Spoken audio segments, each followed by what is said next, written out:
All right. Inverse sines will always equal an angle between what and what? Very good. Quadrants 4 and 1. That's not really proper notation, but you know what I'm getting at.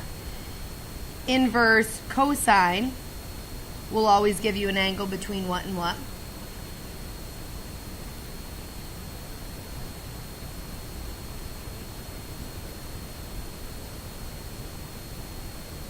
Inverse sine is first and fourth. Inverse cosine is first and second. So 0 and pi. And inverse tangent is back to the same as inverse sine was, in between negative pi over 2 and pi over 2. Okay? Now, as far as your domain for these, you're only allowed to take inverse sines and inverse cosines of things that are between negative 1 and 1. Yes? Inverse tangents, anything goes. So especially when you're dealing with compositions, and I think you had one similar to this on your homework last night. Yeah. You know from Algebra 2, when you first really started looking at inverse functions in general, not trig at all, but inverse functions in general, that if you have two functions, f of x and g of x, and if you know that they're inverses, then f of g of x is just x, right? That's obviously also going to be true for these inverse functions, because that's just a feature of inverses in general. The one thing you have to be careful of is making sure this is in the appropriate domain. Are you allowed to take the inverse cosine of 0.6? Is that between negative 1 and 1? Yes. So as long as you can do that, that'll just be kind of a cancellation, and your answer will just be 0.6. Okay?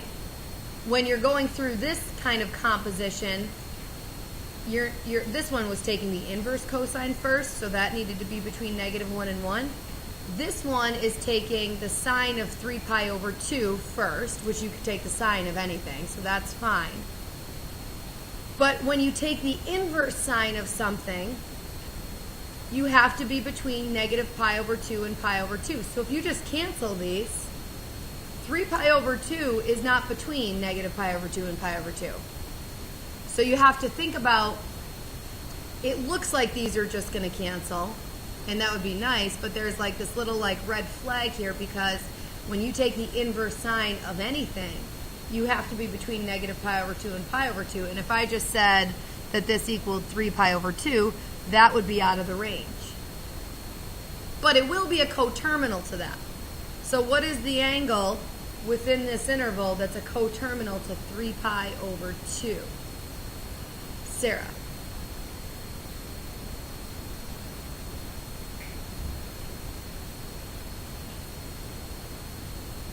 Where is the terminal ray for an angle that's 3 pi over 2? Which quadrant?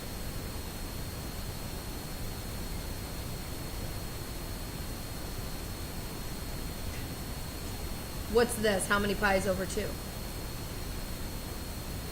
2 pi over 2. So where would 3, where's that? Well, it's kind of in between, right? 0 pi over 2, 1 pi over 2, 2 pi over 2, 3 pi over 2, and 4 pi over 2. So it's right there. So what is the coterminal to that that's in that interval? Like if this was from negative pi over 2 to positive pi over 2, what is also going to fall on top of that ray?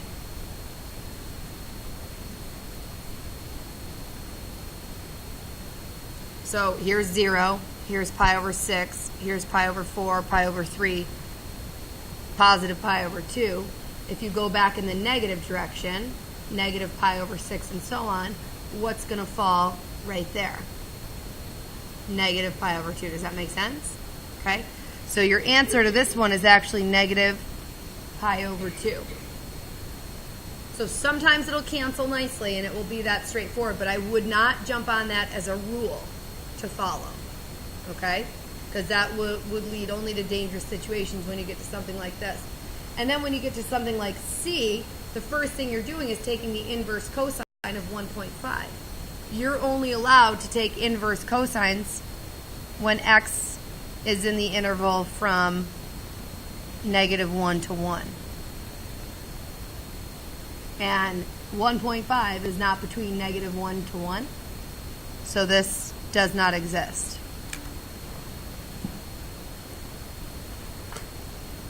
Okay, you obviously have to do all that without a calculator, but let me just, for the sake of showing you, the cosine of inverse cosine of 0.6 is 0.6. You got that. If we do the inverse sine of the sine of 3 pi over 2, that's -pi/2 as a decimal. And then if you do the cosine of inverse cosine of 1.5, we get an error. So you can kind of confirm that on your calculator. Yep. What's that?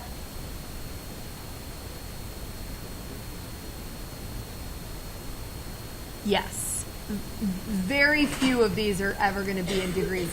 You'll know because it'll say, it'll have a degree symbol if it's in degrees. If it doesn't have a degree symbol, it's radians. Okay? Now, so here's all the cases where it will cancel. And I really don't know if this is even worth going over because I definitely don't want you to memorize these. I do want you to think through each one every time and see if it's able to be canceled or not. So why don't we come back to that if we have time, because I'm not overly sold that I want to do that. Let's go to the exact value one below. So find the exact value of the cosine of inverse tangent of 5/12. Is that what I meant? Yes, okay. So the inverse tangent of 5/12 is where you would start with this. And so that's, in other words, asking you the tangent of what angle equals 5/12. And what's the first thought that you have?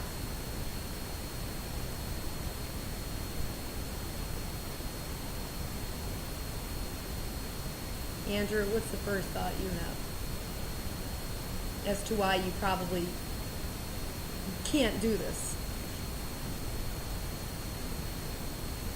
Right, well, it's not a value on your table, right. Tangents of angles are 0, √3/3, 1, √3, and undefined. Nothing says 5/12 in our table. So the reality is we're not going to be able to figure out what x is. But what we can do with this is we can draw a right triangle. And we can label one of the angles x, and accordingly we'll label our opposite over our adjacent as 5/12.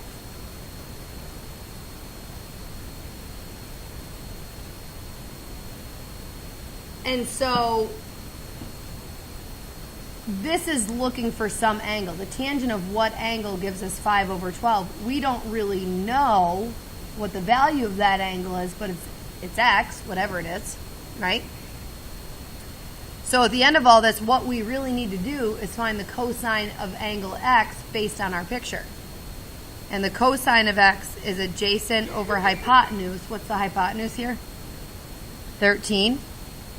So this equals adjacent 12 over hypotenuse 13.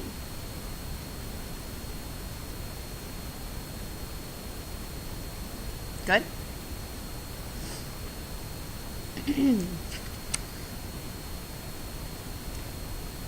Okay, so for the next example, why don't you try that one on your own?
Mackenzie, what'd you get?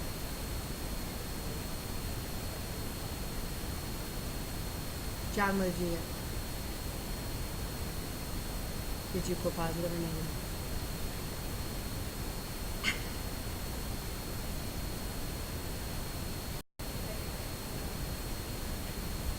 Okay. Did anyone get any different? Andrew? -3. Aiden?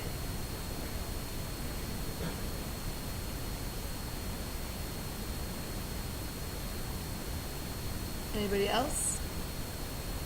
We had a couple negative radical 8s. We got a couple 2√2s, plus or minus, not sure. And we got a what, Andrew? A 1/3. -3. Okay. So the first thing you would do is focus on the inside. And this is equals some x angle. So sine of some x angle equals -1/3. And that would give you a right triangle. Yes? So if you draw your right triangle, label some angle x, sine is opposite over hypotenuse. And then you need the cotangent of that angle, is what this is essentially asking for. And the cotangent is opposite over adjacent. So cotangent is adjacent over opposite. So you need the adjacent side. And that would be, you do the diagram here on -1 squared plus a squared equals 3 squared. Subtract 1 on both sides. A squared equals 8 on both sides. Right? So A equals plus or minus √8, which is 2√2. So the core of the world, the √8 is 2√2. So A equals plus or minus 2√2. You don't really know which one, right? And so if you are doing the cotangent, you're doing adjacent over hypotenuse, that's,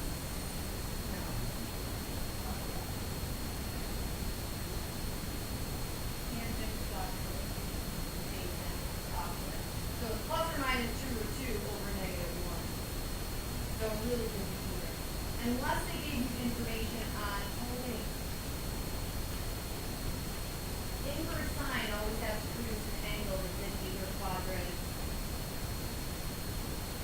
What are the two? 1 or 4.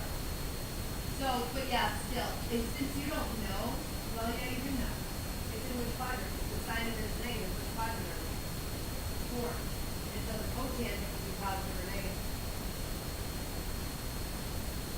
Negative. So it's -2√2. Yes?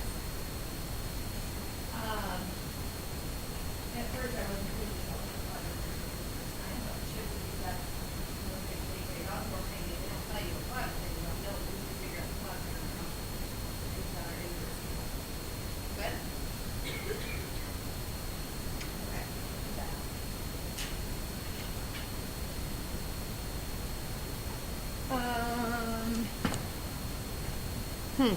I think I got lucky because I did not think about that at all the first time I went through, and I got -2/2. And then I was also thinking in hindsight, if inverse sine is -1/3, how do I know if this is the one and that's the -3? Do you know what I mean? When you go to label, you don't really necessarily know that either. So you want to just readdress your sine issue at the end based on your inverse sine quadrant rules.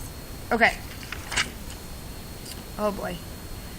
If x is between 0 and 1, well, that's good because it has to be between -1 and 1. Given that it's between 0 and 1, your sine of some theta angle equals x. And if x has to be between 0 and 1, then the sine is always positive, right? Which means we are in quadrant 1. Just kind of focusing on that. And we're going to write this then as kind of doing the same thing. If we draw a right triangle, draw an angle theta, put that over 1 because make it a fraction so you have an opposite and a hypotenuse. Your opposite is x, your hypotenuse is 1.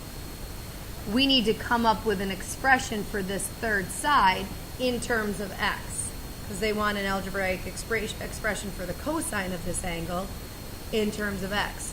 So a Pythagorean theorem would produce x squared plus, we'll call this b. Subtract x squared from both sides. And so b squared equals 1 minus x squared. Square root of both sides. So b equals plus or minus root 1 minus x squared.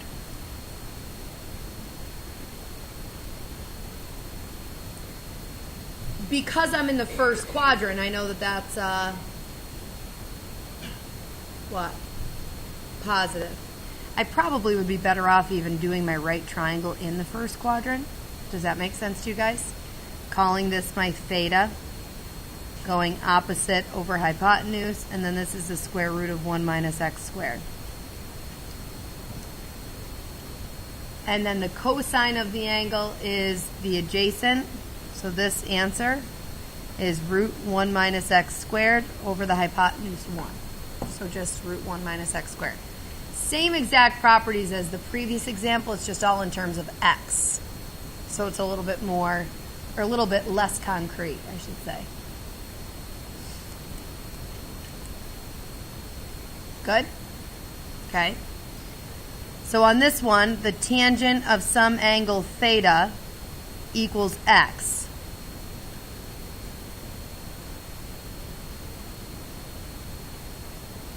And x is positive. So what quadrant are we in if tangent is positive?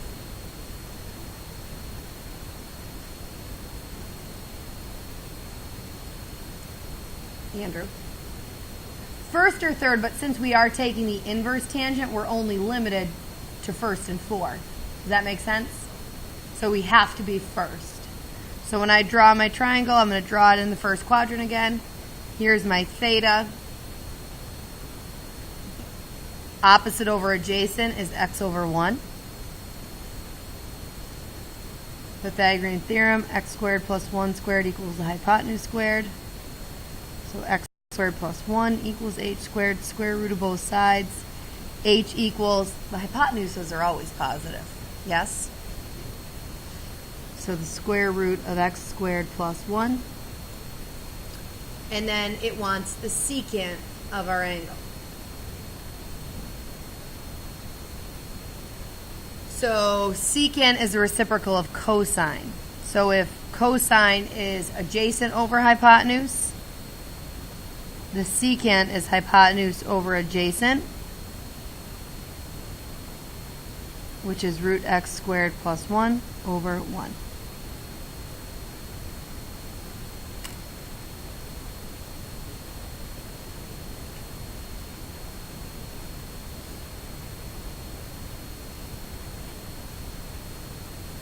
Okie doke.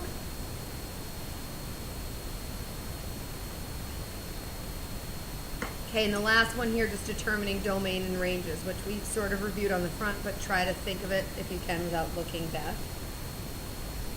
What kinds of things are we allowed to plug in to the inverse of tangent?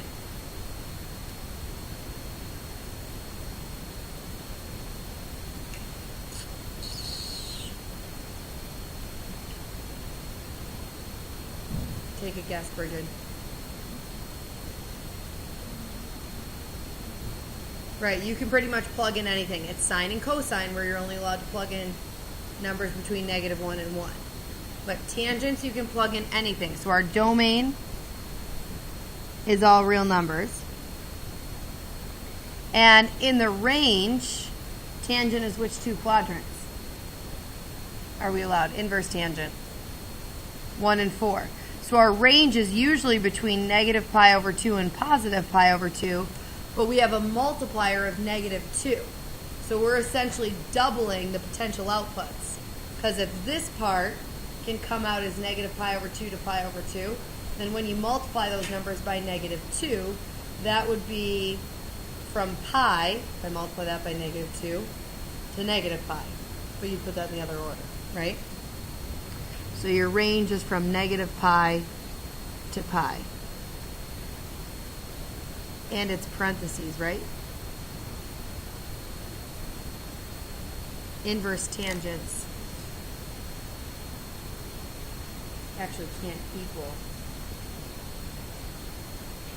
the -π/2 and π/2.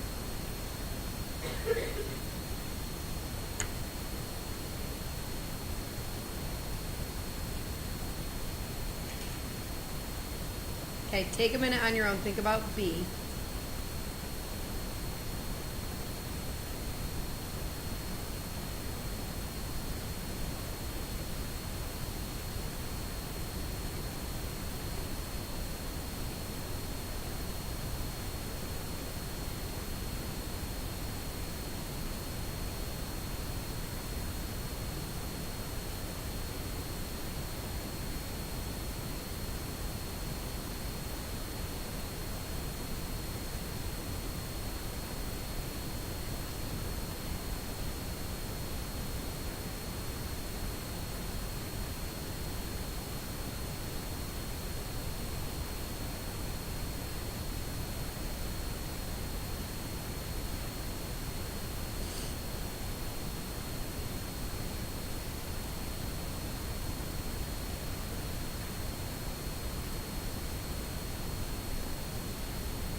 Mitch, what do you have down for your domain? And what did you think for your range?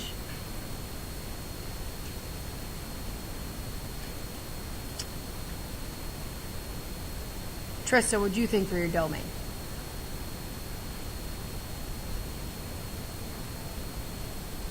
You also said all real numbers. And what do you think for your range?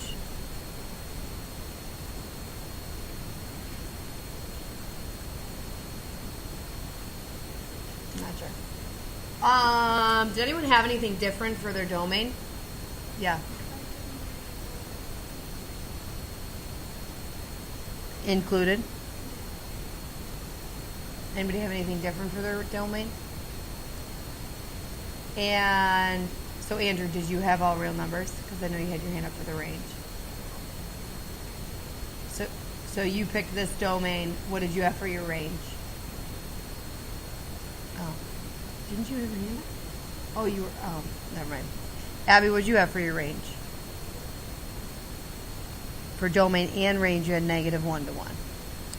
Okay. Anybody have anything different for the range? Yeah. Negative. Did that go with this one?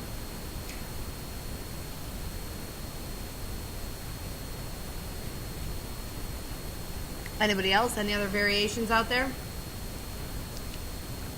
Okay. So what you can plug in has to do with what you're allowed to take the cosine of. And you can take the cosine of anything, right? Think about your cosine graph. It goes on forever. You can actually take the cosine of anything. And you'll always get an answer that's between -1 and 1. So naturally, because this answer has to be between -1 and 1, you'll be taking the inverse sine always of something that's between -1 and 1. So this isn't the domain for what you're allowed to plug in from the beginning. This would have been the domain of just inverse sine of x. But because it's the inverse sine of the cosine of x, you're first taking the cosine, and you can take the cosine of anything. So that is correct. And you will get, just from that part, something between -1 and 1, which is nice because those are the only things you're allowed to take the inverse sine of, right? And anytime you take the inverse sine of an appropriate number between -1 and 1, inverse sines are the first and fourth quadrants. Between -π/2 and π/2 is what your outputs will be. So this is correct.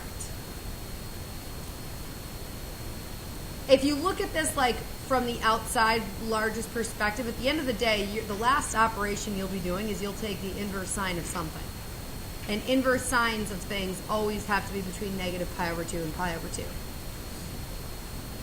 The only way they'd be undefined, which wouldn't go in your range anyway, would be as if you're trying to take the inverse sine of something that's not possible. Does that make sense? Okay? So let's go back to this section, these hypotheticals. Okay? This is pretty much saying, and going to give us the rules for when are they allowed to just cancel. Okay? Now, if you, first of all, with inverse sine, you're only allowed to plug in things between -1 and 1.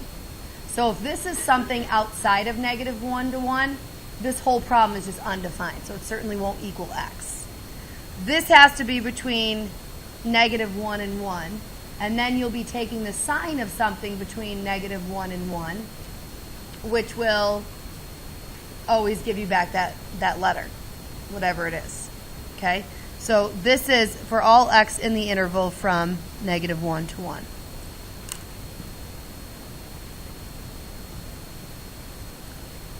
And I'm going to jump to the ones that have the inverse cosine in the middle first.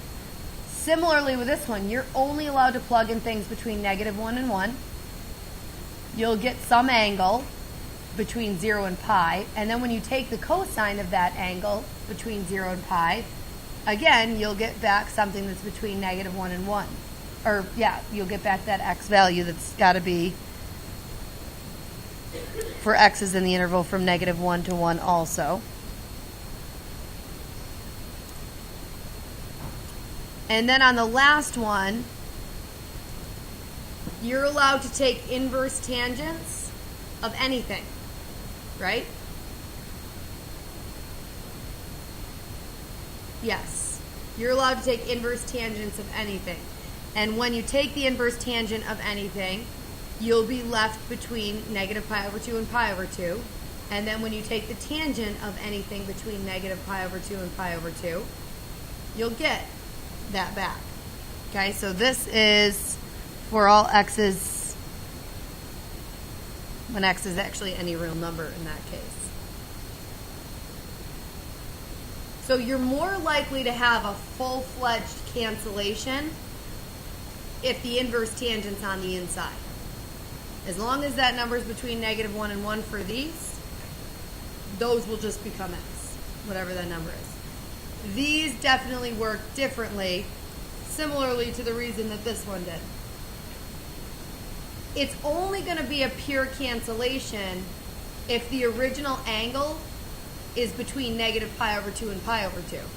So that when you go to take the inverse sine, you'll land right back on the same angle from -π/2 to pi/2. And the same is going to be true for cosine, except for cosine is from 0 to pi. So as long as your original angle is from 0 to pi, then when you take the inverse cosine, you'll also get something between 0 and pi. So that will purely cancel anytime it's already in the interval. And the same thing with tangent.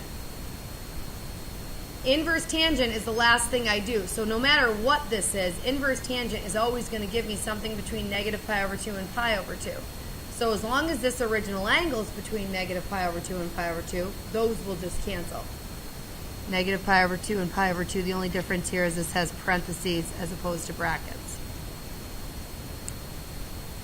So if you look back at the 3 above, again, when your inverse is on the inside, you're more likely to cancel straight. So that's just 0.6 because that's between negative 1 and 1.